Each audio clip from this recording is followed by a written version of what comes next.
Hello, آج ہم sapiens یووال نوحہ ہراری کی کتاب کے 7ویں حصے پر بات کر رہے ہیں۔ جی مواد ہمارے سامنے ہے اور ہم گہرائی میں جا کر یہ سمجھنے کی کوشش کریں گے کہ کیا سائنس نے واقعی ہمیں سچائی تک پہنچایا یا کہیں اس نے اپنے ہی نئے خدا تو نہیں بنا دیے۔ ہاں، یہ واقعی ایک گہرا سوال ہے، خاص طور پر جب ہم سائنسی انقلاب کے آغاز کو دیکھتے ہیں۔ بالکل۔ وہ دور جب انسان نے سوچنے کا انداز ہی بدل دیا۔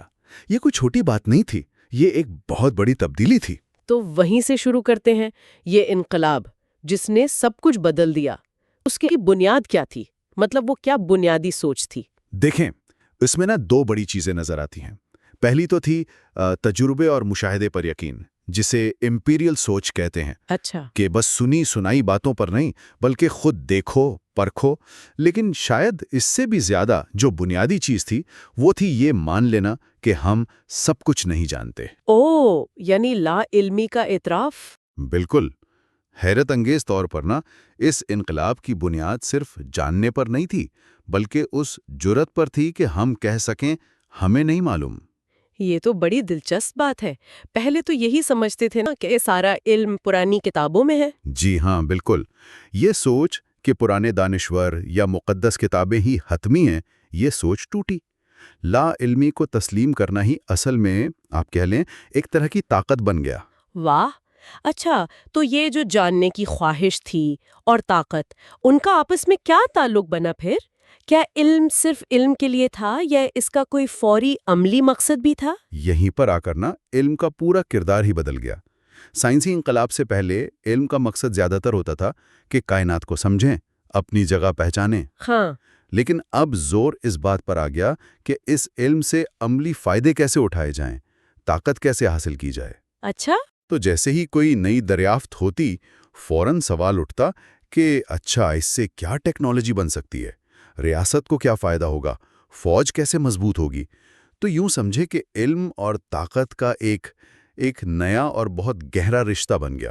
لیکن کیا یہ ہمیشہ کوئی منفی چیز ہی تھی یا اس علم سے جو طاقت ملی اس سے کچھ اچھے کام بھی ہوئے؟ نہیں، یہ کہنا کہ صرف منفی تھا یہ تو زیادتی ہوگی۔ بالکل نہیں۔ ٹھیک۔ اسی علم اور طاقت کے جوڑ نے تو طب میں انقلاب برپا کیا۔ صحیح۔ بیماریاں سمجھ آئیں، علاج نکلے، مواصلات آسان ہوئے، زندگی بہتر بھی ہوئی کئی طریقوں سے۔ لیکن ہاں، یہ بھی سچ ہے کہ اسی علم نے زیادہ خطرناک ہتھیار بھی بنائے۔ اور اسی علم کی بنیاد پر یورپی طاقتوں نے دنیا بھر میں اپنی حکومتیں قائم کی۔ تو یہ وہ کہتے ہیں دو دھاری تلوار تھی۔ صحیح کہا۔ اور اسی دوران وہ مشہور بحث شروع ہوئی، مذہب اور سائنس کی۔ جی ہاں۔ جس کا ذکر آج تک ہوتا ہے۔ کیا یہ واقعی نظریات کی کوئی جنگ تھی؟ دیکھیں، اسے سیدھی سادھی جنگ کہنا شاید تھوڑا سادہ کرنا ہوگا۔ اچھا۔ حقیقت یہ ہے کہ سائنس نے کائنات کو سمجھنے کے لیے نئے ماڈل دیے جو مشاہدے پر، ریاضی پر مبنی تھے۔ ٹھیک۔ اور یہ ماڈل اکثر ان باتوں سے ٹکراتے تھے جو صدیوں سے مذہبی روایات کا حصہ تھیں۔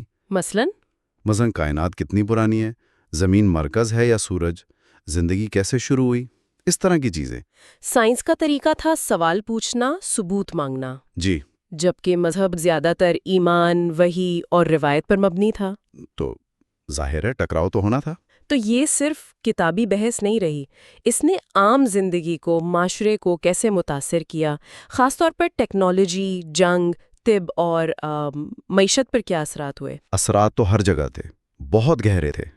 سائنسی دریافتوں نے ہی تو نئی مشینیں، نئی فیکٹریاں ممکن بنائیں، جس سے صنعتی انقلاب آیا۔ ہاں بالکل۔ اور سرمایہ داران نظام کو تو جیسے پر لگ گئے۔ جنگ کے میدان میں دیکھیں، پہلے تلواریں تھیں، پھر بندوقیں آئیں، توپیں آئیں، سب پہلے سے زیادہ مہلک۔ تو میں دیکھیں تو بیماریوں کی وجوہات سمجھ آنے لگی، ویکسینز بن گئیں، سرجری بہتر ہو گئی، اوسط عمر بڑھ گئی۔ یہ تو بہت بڑی تبدیلیاں تھیں۔ جی، اور دلچسپ بات یہ ہے کہ یہ سب شعبے، سائنس، ٹیکنالوجی، سرمایہ داری، ریاست، فوج، یہ سب آپس میں جڑ گئے۔ کیسے؟ ایسے کہ تحقیق کے لیے پیسہ چاہیے تھا، وہ کون دیتا؟ یا تو ریاست دیتی یا سرمایہ دار۔ ٹھیک۔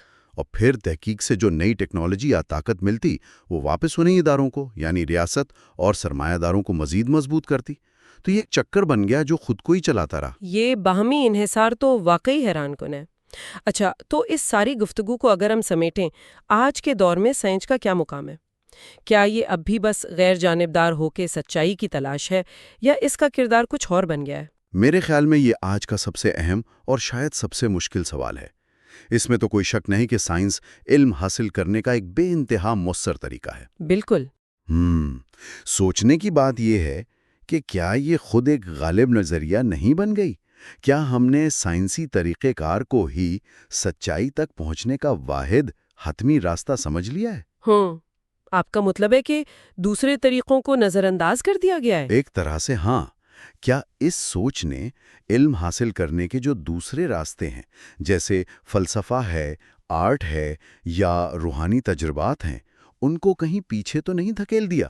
یہ تو غور طلب بات ہے۔ اور یہ بھی دیکھنا ہوگا کہ آج سائنس کو نظریاتی مقاصد کے لیے کیسے استعمال کیا جا رہا ہے۔ کیا سائنسی ترقی کے نام پر ہر چیز جائز ہو جاتی ہے؟ تو ہم گھوم پھر کر وہیں آ گئے جہاں سے شروع کیا تھا۔ یہ واقعی ایک گہرا سوال ہے۔ بالکل، اور سننے والوں کے لیے بھی سوچنے کی بات یہی ہے۔